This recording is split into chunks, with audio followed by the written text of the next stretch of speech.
It was still warm, fresh and palpitating as lover keepsakes at first. You make a packet of the tender missive. You add a token or two. You tie it all together with great care. At first, the relic with blue eyes passes by, and the keepsake withers on the stalk. So too the childhood friend, the responsibility, the native town, the memories of home. Everything fades that no longer has a function. They knew this, of course. Just as Lisbon played at being happy, they only pretended to believe that they would soon be returning home. How sweet is this exile of the prodigal son, but that is not the real exile, since back home the family dwelling still stands, whether someone is absent in the next room or on the other side of the planet. There is no essential difference.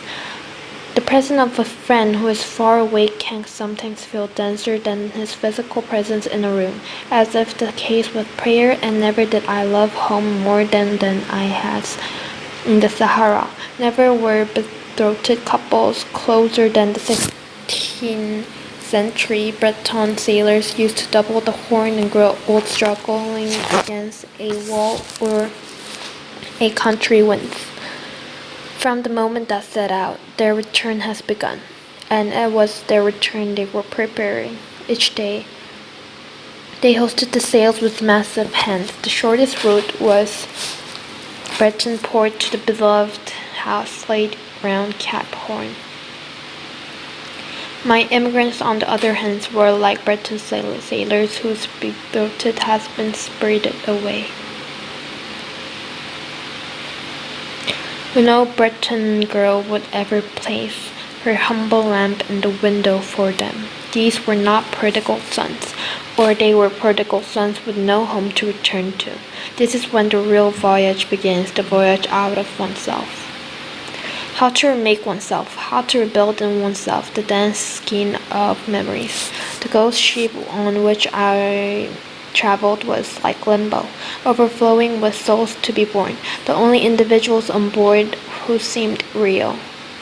So real one would have liked to touch them with a finger, were those who part and parcel of the vessel and ennobled by actual duties, carried dishes, polished brass, brushed shoes, and waited with vague contempt upon the dead. It was not poverty that earned emigrants the faint scorn of the crew.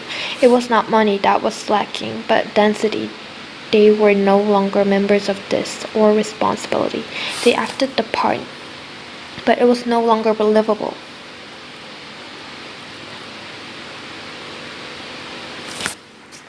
No one needed them. No one wanted to make demands on them. What a miracle is it? The telegram that shatters your peace, that gets you up in the night and urges you to the station. Hurry, I need you. We quickly discover in life the friends who will help us.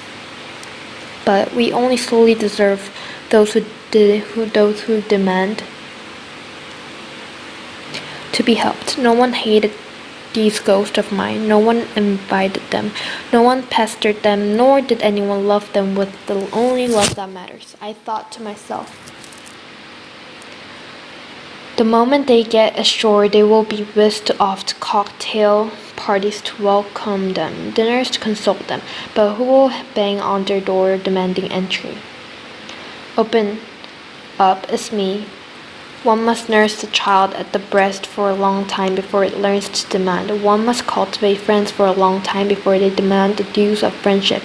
One must ruin oneself for creation and generation, keeping a crumbling statue in repair before one learns to love it.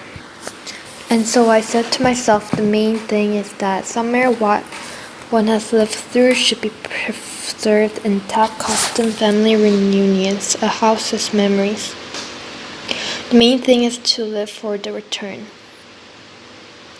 And I felt menaced through and through by the tenuous of the distant poles on which I myself depended. I was on the verge of finding myself for the first time in real desert, and began to understand a mystery that has puzzled me for a long time. I lived for 3 years in the Sahara. Like so many others, I too was set dreaming by its magic. Whoever has known life in Sahara, where everything is or seems but solitude and privation, mourns those years at the finest of their life, faces like nostalgia for the sand, nostalgia for solitude, for space, or merely literary formulas and explain nothing. But now, for the first time on board this steamer, packed and swarming with passengers, it seemed to me that I understood the desert. True, as far as the eye can see, the Sahara offers only uninterrupted sand, or more precisely, the aspect of a pebble shore.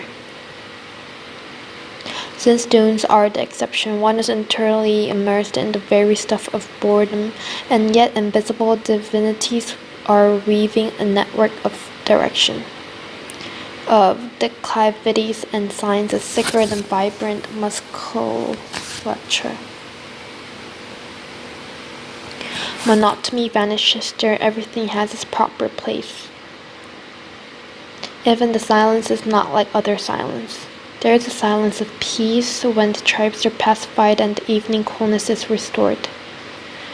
When it seems as if one has moored sail furled in some quiet harbor. There is a noonday silence where they have the sun suspend all thought and movement. There is a false silence when the north wind drops and the insects suddenly arrive, blown like pollen from the west of the interior.